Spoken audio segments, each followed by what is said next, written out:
Hello les amis, je suis ravie de vous retrouver pour cette nouvelle vidéo. Si tu es nouveau sur cette chaîne, déjà je te souhaite la bienvenue et je me présente en quelques mots. Moi c'est Lily, cartomancienne tarologue. Je t'expliquerai pourquoi je fais cette distinction après parce que pour moi ce sont deux choses différentes à mon sens. J'ai créé cette chaîne pour pouvoir partager et échanger avec toi sur la pratique du tarot, des oracles, de la cartomancie en général. Donc voilà, aujourd'hui j'avais envie de te présenter le petit oracle divinatoire de Mademoiselle Lenormand, le premier jeu avec lequel j'ai commencé à travailler il y a déjà de cela quelques années. Je vais t'en dire tout de suite un petit peu plus sur cet outil divinatoire très complet et qui permet vraiment beaucoup d'interprétations et de possibilités d'interprétation justement. Donc voilà, je t'en dis tout de suite plus. À tout de suite.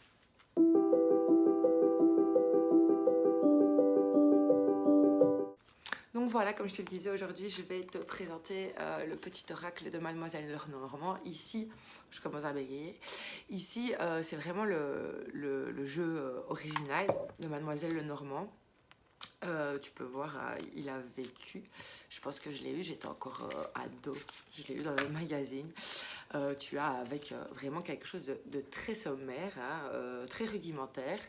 Je te dirai après, je te donnerai quelques petits conseils de lecture que tu pourras aussi te procurer pour pouvoir justement pratiquer et mieux connaître les cartes.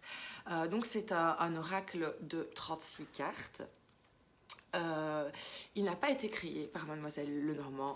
Mademoiselle Lenormand, Marie-Anne Adélaïde Lenormand de son prénom, était une voyante, tarologue, cartomancienne dans les années, au XVIIIe siècle, dans les années 1700 je pense.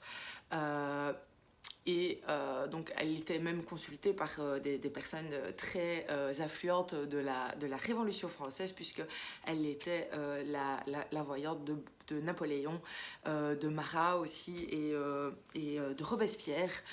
Donc elle était quand même très réputée à l'époque, ce qui ne lui a pas empêché d'aller faire quelques petits séjours en prison, puisque à l'époque les grands de ce monde aimaient beaucoup utiliser les techniques divinatoires, mais à côté de ça, celles qui le pratiquaient étaient toujours considérées comme des sorcières, au sens péjoratif, puisque les sorcières, c'est bien aussi. Et en fait, ce n'est pas elle, s'il a été prouvé que elle ne travaillait pas avec cet oracle-là, elle travaillait probablement avec des cartes de jeu traditionnelles, cartes de bridge, cartes de poker. C'est donc un Allemand. Là, j'ai noté le nom parce que je t'avoue que je ne le retiens pas. Où est-il? Il s'appelle Johann Caspar Echtel. Donc, il a créé ce jeu dans fin des années 1700 où lui, c'était un concepteur de jeux de société et un écrivain fantastique. Donc voilà, comme ça, tu as un petit peu d'histoire. J'aime toujours bien l'histoire. Je suis une grande fan de l'histoire. Je regarde toutes les émissions de Stéphane Bern. Donc voilà, c'était pour la petite partie historique pour te situer quand même un petit peu d'où vient ce jeu et comment il a été créé. C'est un jeu que j'aime beaucoup parce qu'il est simple et ludique. Tout le monde peut l'utiliser. Vous avez vraiment, c'est un oracle, comme je te le disais, qui est composé de 36 cartes et alors tu as vraiment des illustrations très simples. Donc ici, un serpent, les étoiles, le bouquet. Donc toutes ces cartes vont te permettre vraiment de créer des associations qui vont vraiment te permettre une grande possibilité d'interprétation dans tes tirages, que ce soit pour toi ou pour les personnes qui te consultent. Il est divisé en 3 groupes.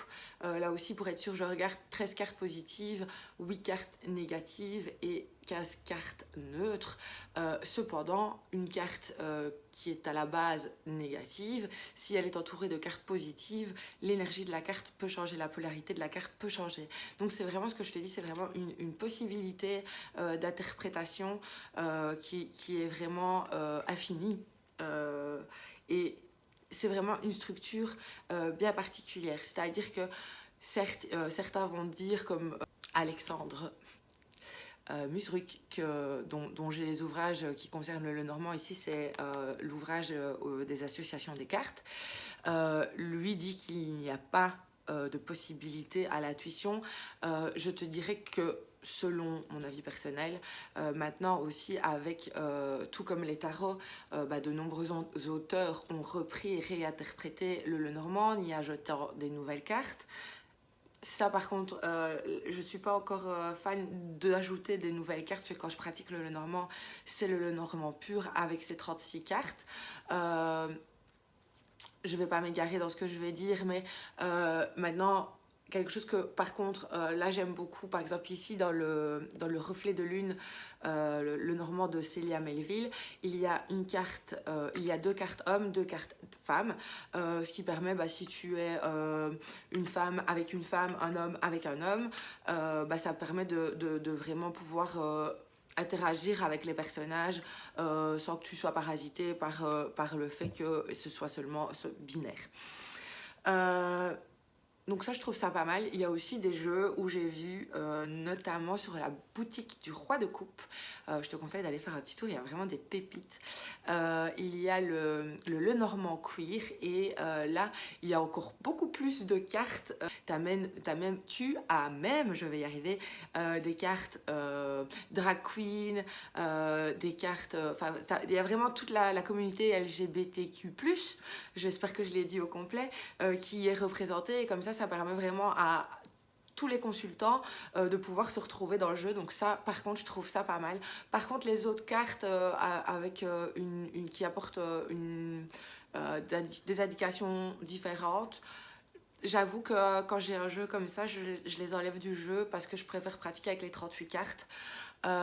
Déjà parce que quand je fais un grand tableau Lenormand, un tableau complet, j'utilise le tableau, donc c'est-à-dire que vous avez 4 colonnes de 8 cartes, 4 cartes qui terminent, et vous pouvez les replacer donc sur le tableau Lenormand, donc avec les cartes, les maisons des cartes si vous voulez, donc la première carte le cavalier, la deuxième carte le trèfle, et le fait de poser votre tirage dessus va encore donner d'autres indications supplémentaires à votre tirage. Alors bien sûr, on pourrait recréer un autre tableau avec les cartes qui ont été ajoutées, mais ça vraiment, c'est libre à toi d'utiliser ces cartes si tu acquiers un jeu où il y a des cartes ajoutées, ou de ne pas les utiliser.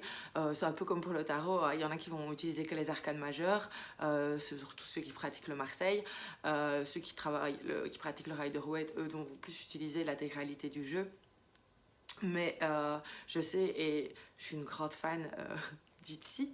D'ailleurs, je viens de commander, parce que j'avais fait mon tableau moi-même avec des feuilles, donc c'était assez rudimentaire et en plus pas très pratique parce que tu sais pas le rouler, tu sais pas le ranger, donc il est toujours posé quelque part. En fait, il passe d'un endroit à l'autre, parce que comme je m'en sers quand même beaucoup, il passe d'un endroit à l'autre, mais c'est pas très pratique, donc je viens de commander justement sur Etsy.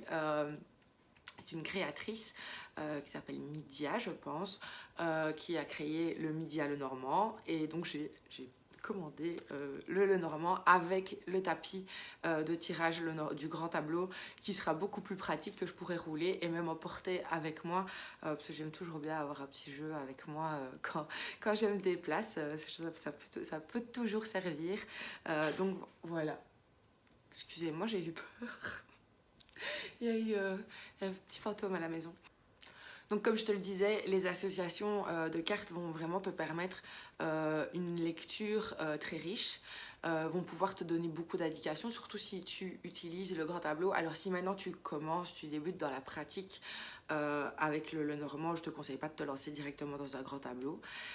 Par contre, pas comme avec le tarot où tu vas pouvoir tirer une carte par jour pour t'en inspirer et tout ça, elle fonctionne vraiment par association.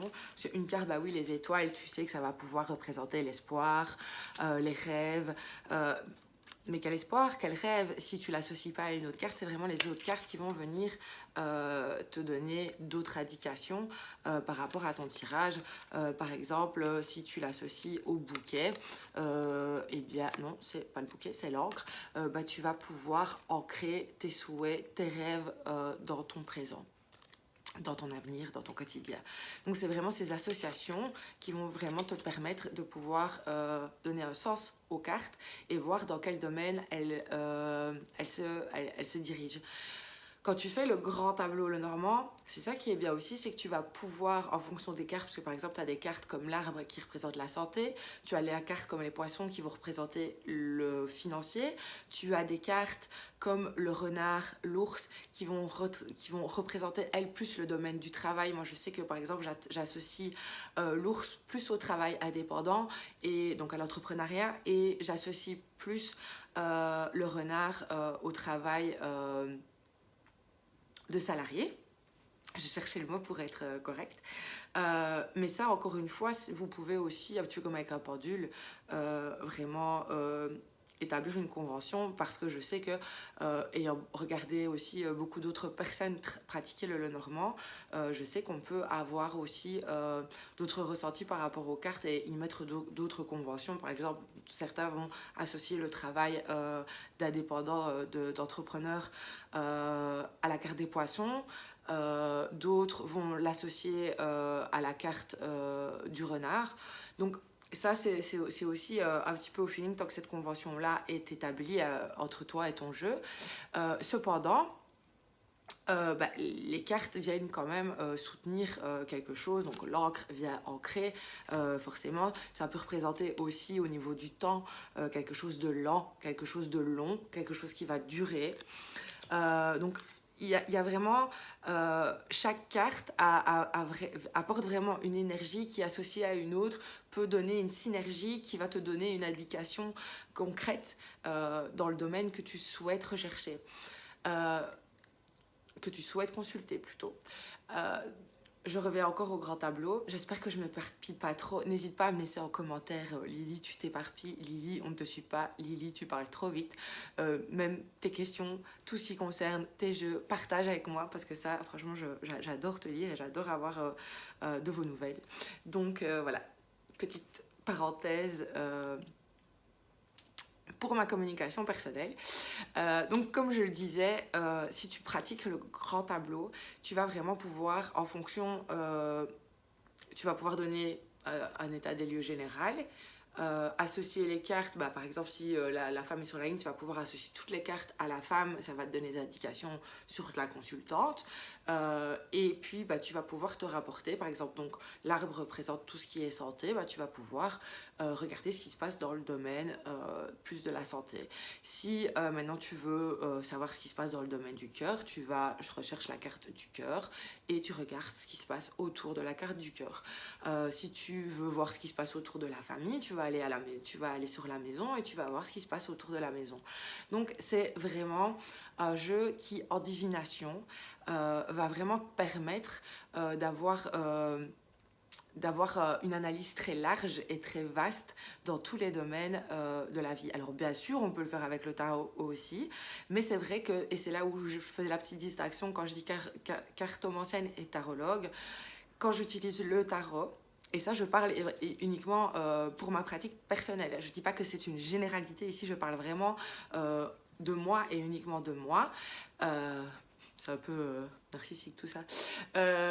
J'utilise le tarot pour le développement personnel. Je fais rarement... Alors évidemment, quand tu fais du développement personnel, il y a forcément une projection qui se fait sur le futur dans ce que tu consultes. Donc il y a une part de divination, bien évidemment. Mais je l'utilise vraiment plus en accompagnement de développement personnel. D'ailleurs, je propose un accompagnement en 7 jours où là, c'est vraiment le tarot qui va venir accompagner pour débloquer la situation qui te préoccupe, qui peut être très vaste, qui peut être très large, qui peut être général ou ciblé vraiment sur un souci que tu rencontres actuellement, une étape que tu as du mal à dépasser, etc. Mais c'est vraiment en accompagnement de développement personnel et de travail de l'ombre, certains l'appellent aussi le shadow work. C'est vraiment dans ce but-là, moi, que j'utilise et que je pratique le tarot. Par contre, quand vraiment quelqu'un veut en savoir plus sur ce que l'avenir peut lui réserver, que ce soit de manière générale ou sur un sujet précis, travail, famille, couple, amour, peu importe, là, je vais vraiment toujours aller vers le Lenormand. En divination, je travaille uniquement avec le Lenormand. Pourquoi ? Parce que avec le tarot, comme je travaille le tarot intuitif, je vais vraiment me laisser aspirer et guider parce que la carte vient faire résonner en moi. Qu'avec le système le normand, comme avec d'autres, je te présenterai aussi dans une autre vidéo, un système un peu comme celui du le normand et avec lequel je travaille et que j'aime beaucoup aussi. C'est le petit oracle divinatoire d'Algariel de Nalcide Athanaël. Je vais vraiment plus venir travailler alors en divination avec ces jeux-là parce que justement c'est cette structure établie où on sait que la lettre c'est une de nouvelles qui vont arriver, le cavalier c'est celui par lesquels les nouvelles vont arriver, donc c'est vraiment pour moi une structure qui me convient pour pouvoir pratiquer la divination. À toi de voir. Maintenant, tu peux pratiquer la divination avec tellement de choses. Mais ici, voilà, j'avais envie de te présenter cet outil qui est le mien pour la divination, mon privilégié, mon plus affectionné, mon outil d'amour. Donc ici, je t'ai présenté le classique. Alors, autant j'ai pas de tarot originaux comme le Rider-Waite ou même le Marseille, encore moins le Marseille. Mais comme celui-là, ça a été mon premier jeu. J'ai vraiment l'original, mais je travaille peu avec. Je travaille beaucoup avec avant. Mais maintenant, j'ai acquis de nouveaux petits bijoux. Celui-là, c'est celui avec lequel je travaille le plus pour le moment. Parce que j'aime bien ces petites couleurs pastel, doudou. Et là encore, franchement, je t'invite à aller voir sur la boutique du Roi de Coupe. Il y a vraiment des jeux magnifiques, ainsi que sur ici. J'ai trouvé vraiment des choses splendides. Et alors ici, ça aussi, c'est un de mes préférés, avec lequel, juste avant, je travaillais beaucoup aussi. Tu as dû souvent le voir dans mes publications si tu me suis sur les réseaux sociaux. D'ailleurs, n'hésite pas, si tu n'es pas encore abonné à mes réseaux sociaux, tu peux me retrouver sur Instagram, lily.r.6, et tu peux me retrouver aussi sur Facebook, lily.r. Je ne sais pas pourquoi, pourtant les deux comptes sont associés, mais ils ont changé. Voilà. Tu vois, c'est fait avec de la noix de brou. Elle a d'ailleurs fait un oracle magnifique qui s'appelle l'oracle des reflets, qui a été fait avant celui-là, et celui-ci est inspiré de l'oracle des reflets.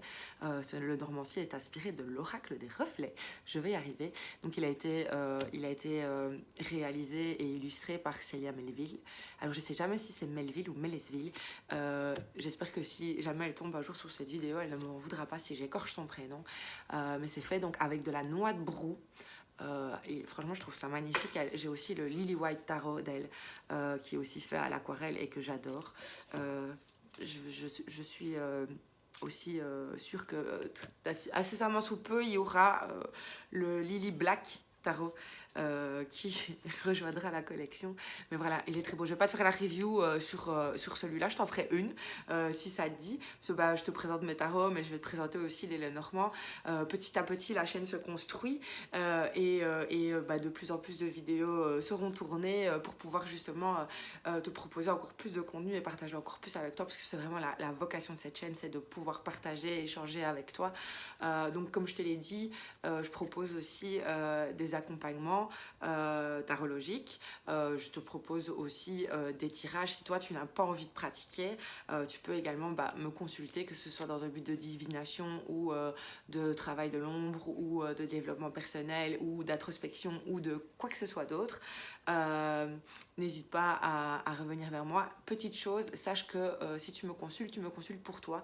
Ne me pose pas des questions qui concernent quelqu'un d'autre. Alors évidemment, si ça concerne l'amour ou la personne avec qui tu es, là forcément, mais ne me demande pas par exemple est-ce que ma nièce va réussir son partiel, parce que là si ta nièce a envie de le savoir, elle me posera la question elle-même. Je tiens absolument à respecter le libre arbitre des personnes et donc si tu me consultes, c'est parce que c'est toi qui veux me consulter, tu ne me consultes pas pour quelqu'un d'autre.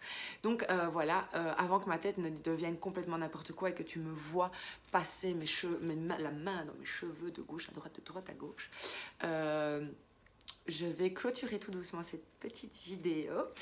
J'espère que ça t'a plu. Comme je te le disais, n'hésite pas à me laisser en commentaire tes impressions, tout ce que tu as envie de partager avec moi, avec nous.